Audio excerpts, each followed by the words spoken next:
Hey everyone, this is ManlyBadassHero with a little bit different of a video than I usually do.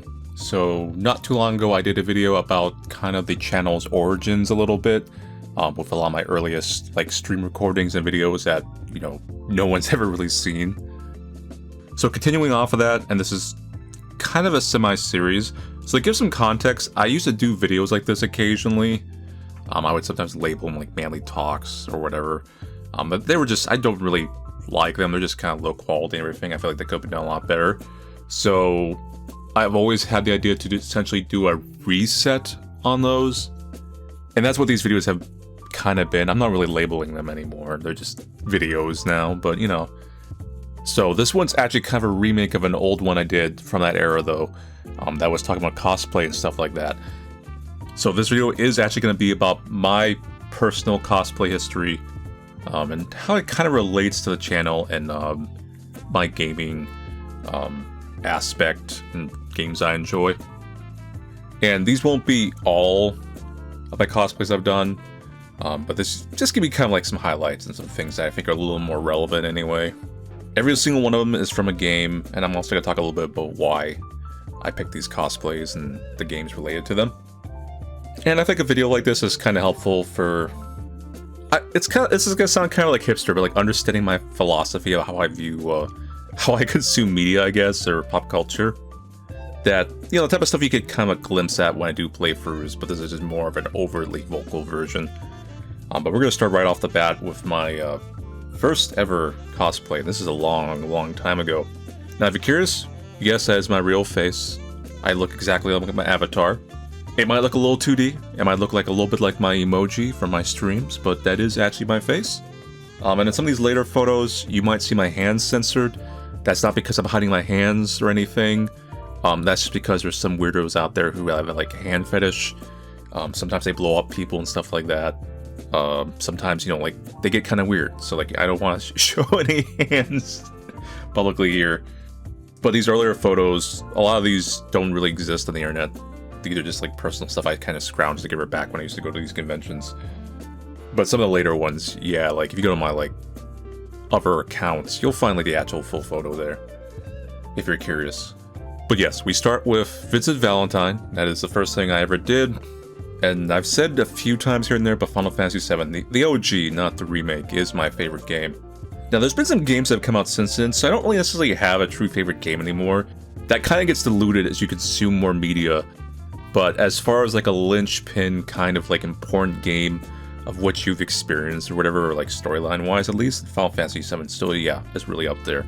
But even like in my like recent history, like when I played my channel, I've played some games that are really damn good, and then if I had played them before Final Fantasy VII, or some things like that, then they would be maybe my favorite game, kind of. We get what I'm saying? But I did do Vincent Valentine, and also did the Turks version of Vincent Valentine. I actually did make these cosplays at the time, and there wasn't any tutorials or resources. You couldn't like go out and buy a cosplay. I'm an extremely youngling in these, like youngling, like no driver's license, let's just say that. But Final Fantasy VII was a very important game to me, so of course I would cosplay from it. I didn't think I was very fitting for Cloud. Vincent Valentine was one of my favorite characters. I really liked his whole horror kind of vibe with like his little limit breaks, like those references, because obviously I'm a horror fan. I mean, that's a little bit obvious.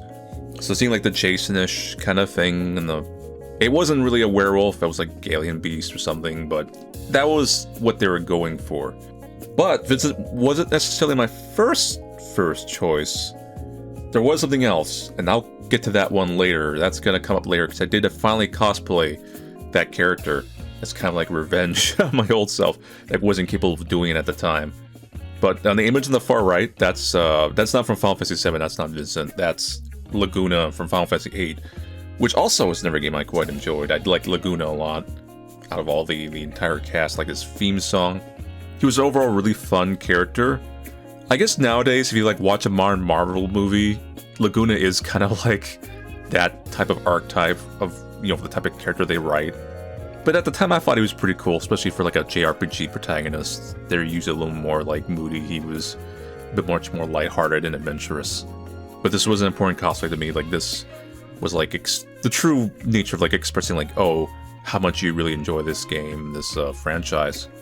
This next one's gonna be a mixture of one really old cosplay, and then one actually fairly recent one within like the last couple of years or so.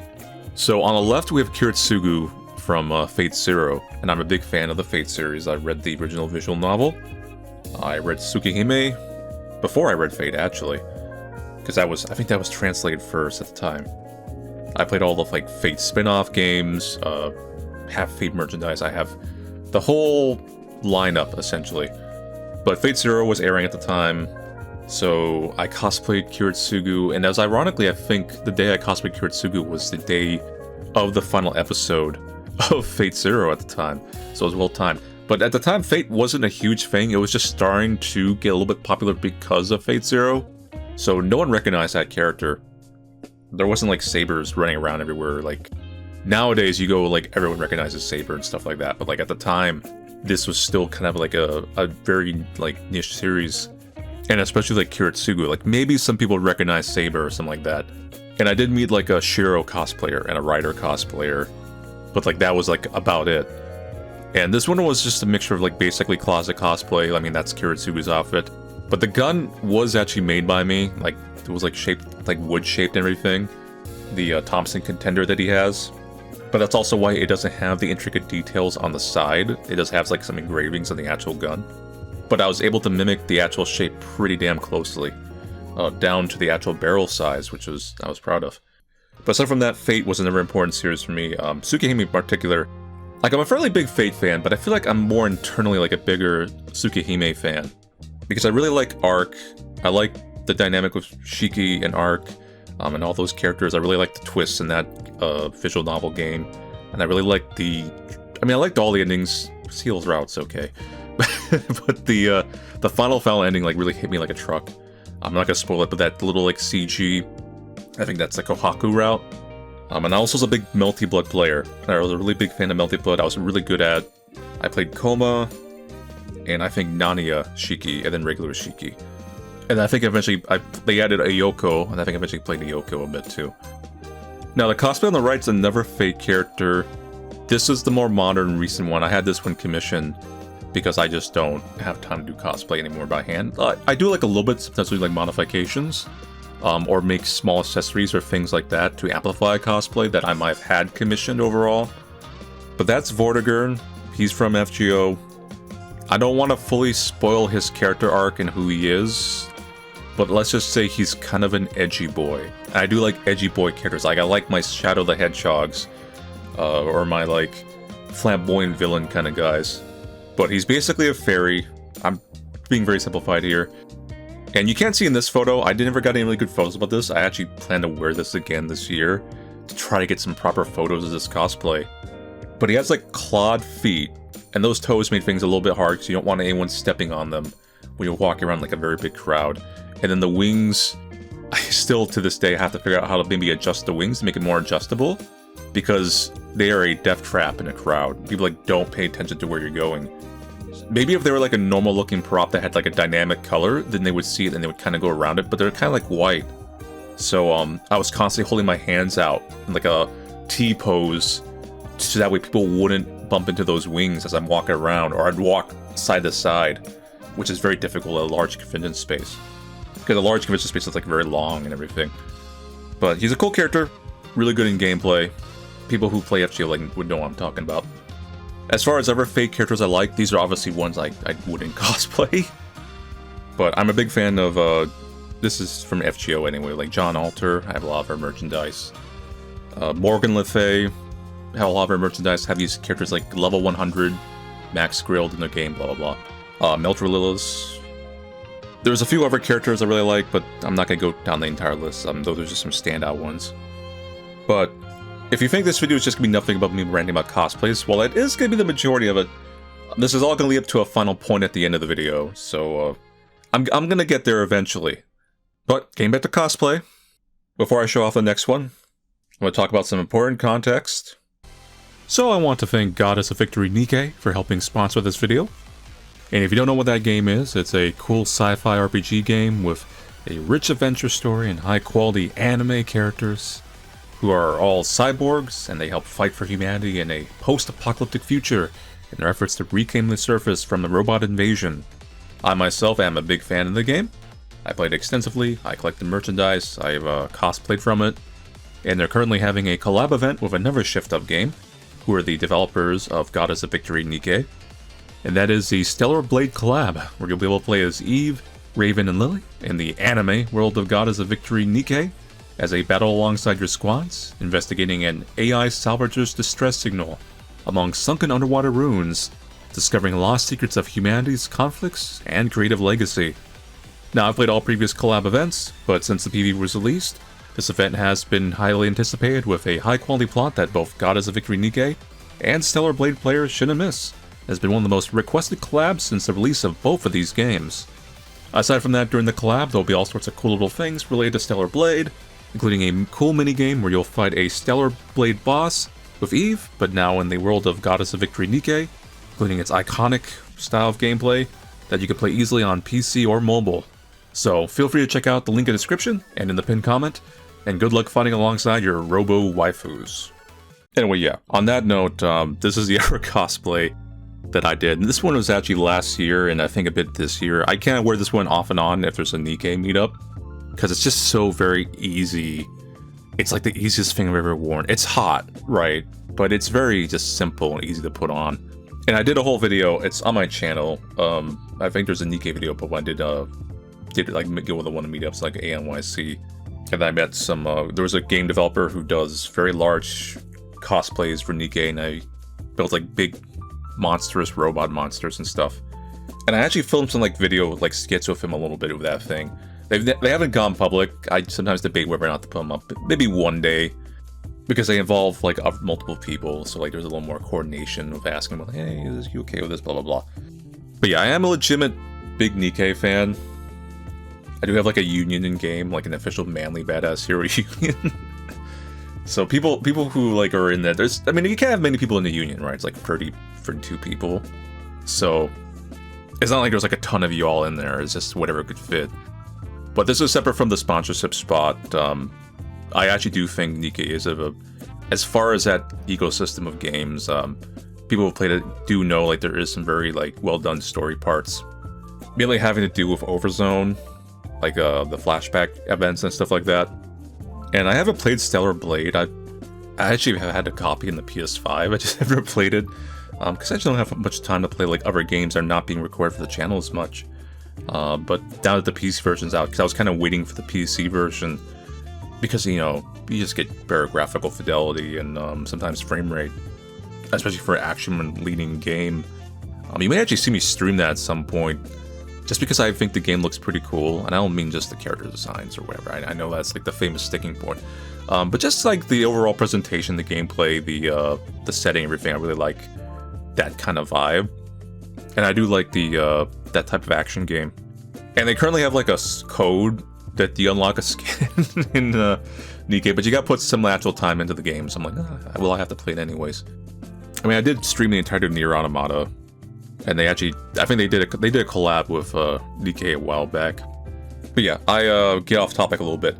So this cosplay, pretty simple, which is why I think it's important that you tend to get the small details right on something that's very simple, because that's how you make it stand out. So there's only like 2 male characters you can really cosplay Nikke. Well, 3. There's Mustang, and I actually know someone who cosplayed Mustang very well. A couple people actually. But since it's just basically a military man, self-insert protagonist kind of character, there's not too much you can do. But so the big thing I thought was important was that I actually like drew out like some of the emblems and stuff, and getting like some of the badges and the ribbons and everything right, and like the buttons right. Like I re-sewed buttons, I added more buttons, things like that. Making sure every accessory is there. I even had like the correct like holsters and bags on my belt and stuff like that. So I think it makes it kind of stand out. It makes it kind of feel like the character more when those details are there. And there's another layer to the details I do sometimes, even around cosplays I've commissioned or just kind of bought. And I'll get into that in a couple cosplays down that I'll show off. Also, this is also the cosplay I met Vidya from Vinesauce in, which is kind of funny. So our first actual IRL meeting was just like me and cosplay, and he's like normal. But if you go for my channel, you'll find that Nikke video I did. You'll see a little bit more about this whole like thing in the cool chatterbox cosplay or whatever I encountered. So this right here is another series of important cosplays to me, spiritually. This was my RPG Maker era cosplay stuff, and this was also tied into like the early starts of my channel where I was playing these like RPG Maker games. There was a lot of RPG Maker games coming out. A lot of channels were playing these at the time. So one of the things was I was a big fan, obviously, of the Mogeko games. So Grey Garden, Wadanohara. Check those playthroughs out on my channel, by the way. You know, they're all there. They're all pretty good. They're a little bit older now, but they're still pretty good. But Kukab here, I actually did like outright make like everything except for like the suit. You just buy a suit, right? And then the Samakichi I made at the time, I did make a new Samakichi recently, and we'll get into that later. That's why I'm not showing any photos of me cosplaying Samakichi here. That was kind of made with a mixture of help of other people, and then me drafting patterns and like designing the overall shape, logic, and everything of that cosplay. But Samakichi came first, and then that taught me some lessons to then branch off and then kind of learn to sew and like do some things for myself and then make Kukab. And his whole like coat thing I was very proud of, because like I was like figured out a way to make the diamonds kind of accurate, like attached to the bottom of his cape and everything. Made the horns. Took some lessons from the Homestuck people at the time. That cosplay actually also was known for scaring children. It was kind of scary in real life. There was specifically a child that saw it and it was just like, not literally died when I say died, but you know, like they died. They were like, the devil, mommy! Like quite literally, this is what they said, like, in that little kid voice, they're like, the devil! Which was very funny to me. I mean, I thought that was hilarious. But I really love that series, specifically like the Grey Garden, Wadanohara. I mean, there's only so many games translated, but Grey Garden, Wadanohara are really great. Very emotional series. They're one of the few games I played on this channel where I think I actually felt enough of an emotional wave where like I was in shock on some scenes, like, what's going on? And not too many games can do that to me. I think there's not too many games that do that in particular, unless you're... When you've consumed a lot of media, it takes a lot to, like, knock you loose, if you know what I mean. This kind of comes back to my philosophy about things. When I really appreciate and like a story or a game or something, then I do, like, try to integrate into it, like do like the cosplay or like support the creator, like maybe buy a little bit of merchandise and stuff like that. And obviously a lot of people do that, but as a creator like who makes video game videos and things like that, I don't necessarily always just play the game and say, "Yep, see you later," and just, you know, kind of phone it in, saying I like it a lot or whatever, and then just kind of like forget it. Like, no, like if I really like something, like I will get into it. And the one on the right there is Zack from Angel to Death. Never a great RPG Maker game. Got a very actually decent anime adaptation. Like, very good for, usually these things usually aren't that great. I won't talk as much about this one, but Angel's Death also was a good one. Another one that was a very heavy emotional roller coaster, and Zack's a great character.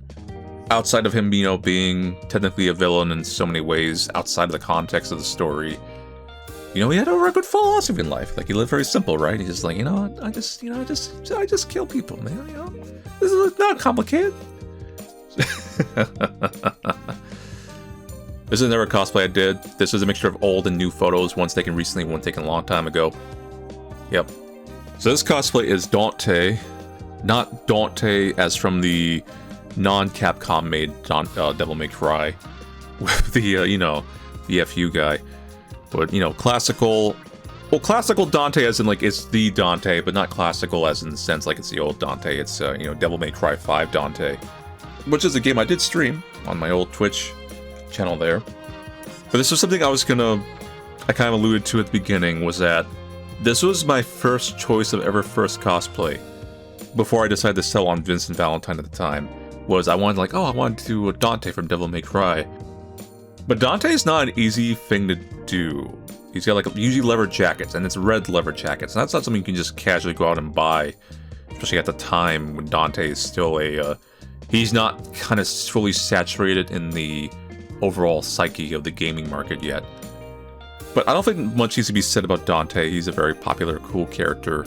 Virgil's a very popular, cool character. These are just some random people I bumped into. There was like a lot of Devil May Cry cosplayers, and they just like, hey, come hang out with us. Alright, well, let's go.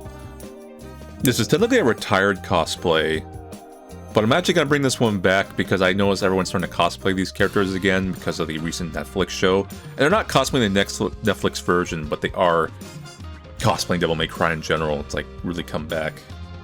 So I like to do it again, but instead of Rebellion, I would do Devil's Sword Dante version. And coming back to the details thing, the jacket obviously is like a bot thing or whatever. Everything else is something I more or less did.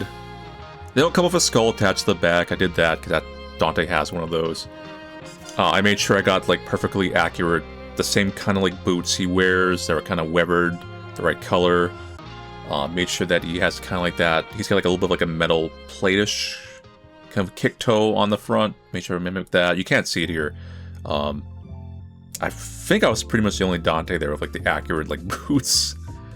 And another small detail, and this is not necessarily a hard detail, but I made sure to like go back and through the game and kind of like study Dante. 'Cause sometimes he has holsters and stuff for his guns. But I think Devil May Cry 5 Dante, he doesn't seem to have any holsters. He seems to just kind of pull off as like his back waist. So I made sure for Ebony and Ivory, like those things I just, you know, shove those into my back waist. That way when I pull them out for a photo, the motion is more accurate because I just like that kind of little detail. If I had a little more time, I think it'd be great to like be able to get magnets in the sword and then hide some magnets in that back skull or something. Because that's how he just kind of like latches in on his back and it just stays there magically. And another little detail I did was, this is not something everyone would ever see, but this just helps you kind of get into the character a little bit, was whenever I cosplayed Dante, I always wore like really campy boxers. Not stuff that has like text, but stuff that has like print on it. Like patterns, like certain like patterns, like a rattlesnake skin patterns, stuff like that. But it was really fun doing this cosplay. This was kind of like I said, my personal revenge, not in like a bad way, but revenge, and it's like, you know what? Let's finally do that cosplay I was never able to do back in the day. Let's go back full circle, and let's finally do that. And then, you know, have fun. So next cosplay, this is the newer Samakichi. I actually did this one completely by myself. I didn't have help of any friends this time. So when I went back to look at my old Samakichi cosplay, because I wanted to revive it and bring it back, that thing was dead. Like, the lever or whatever is like disintegrating, because it's not real leather and that stuff just falls apart after so many years. So my simple solution was actually to tear it all apart, and this thing was already falling. Like, it was literally disintegrating in my hands. But what little did not disintegrate, I kind of like, it's like putting together like dinosaur bones, like for a museum or something, where you're like digging them up and you're like, what is this animal? I basically did that with fragments and pieces of whatever I could like save, and I kind of remade a new pattern based off the old pattern, but with some changes and updates for things that kind of bothered me about the past one. Like, I really like the tail on this one, specifically the actual fin part. I think it came out a lot better than the old one.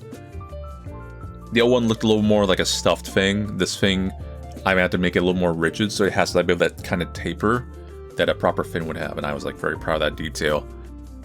And I did a similar thing with the fin. The fin was kind of similar to the old one, but I was able to get the shape a little bit more better, sewing-wise a little bit, based on just a little bit some altering the pattern a little bit better.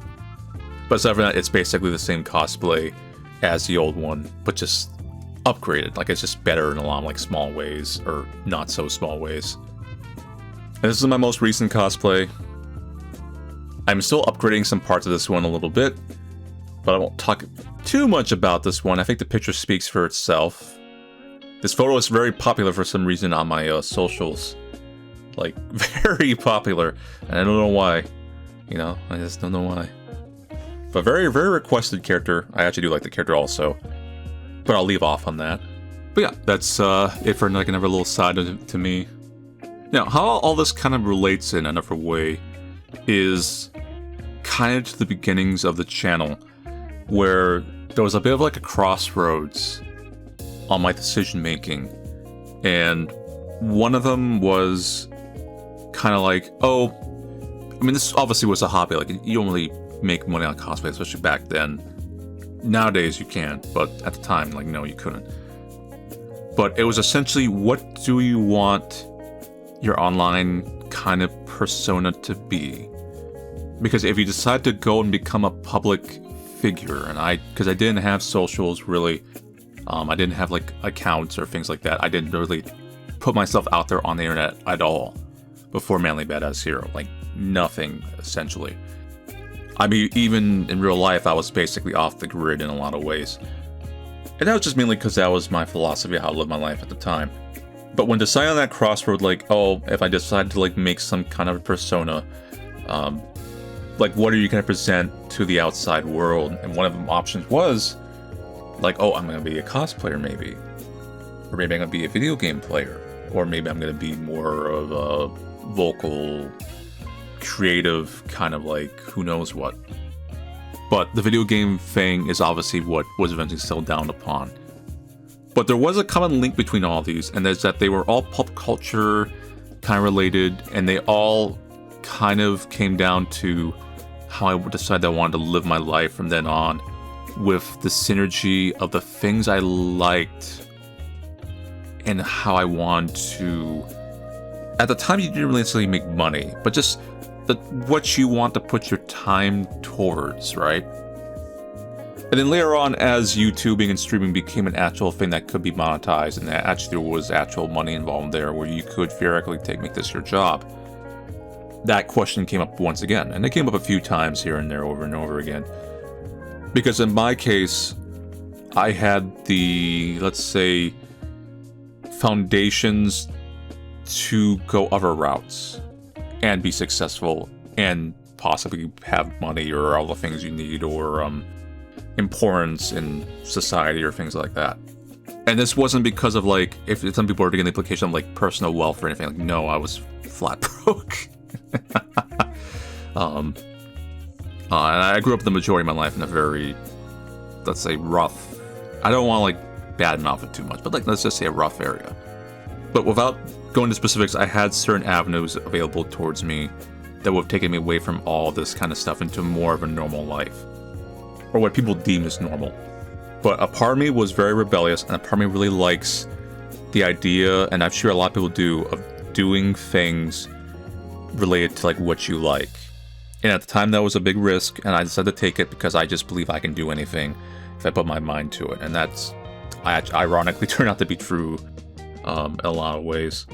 But at the same time, I also feel very fortunate that life has allowed me to go down this route, because that is a very fortunate thing to have. But that overall picture, I am basically like full immersion, where ManlyBadassHero is not just guy sees YouTubing, streaming is a big thing, hops in, because I mean, even what at the time this wasn't a big thing. But even then, like, it's, let's say an alternate future, I started like my career like a lot later, and they decide like, oh, I'm just gonna be a streamer. Like, I want to be a streamer. I want to be a streamer. That's not my philosophy about things. My philosophy is like, I want to do the things I like doing, and things ending up where they ended up is just it essentially was just a side product of that. So when I pick games to play, or things to cosplay, or any of this stuff, or anime to watch, or something like that, like, I truly, truly enjoy the medium, or mediums. So that's kind of why I thought, like, let's do a remake of that really old video I did a long time ago, because maybe people will find like this little side of me interesting, and it's just an excuse to like show off some stuff. I'll be honest, like, cool photos. Oh, okay. But yeah, hope you enjoyed this video, even if it was just kind of like a stream of thoughts.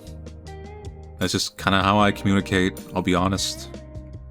And every time I do one of these videos, I'm kind of like downloading how I can make this video format work. And obviously this is not designed to be my main content, but I always have like a lot of thoughts in my mind. I like a lot of things I kind of want to show off, and I'm like, man, it'd be great to show my like subscribers this stuff, but like, would they dig it? Would they just be like, I just want to watch video games?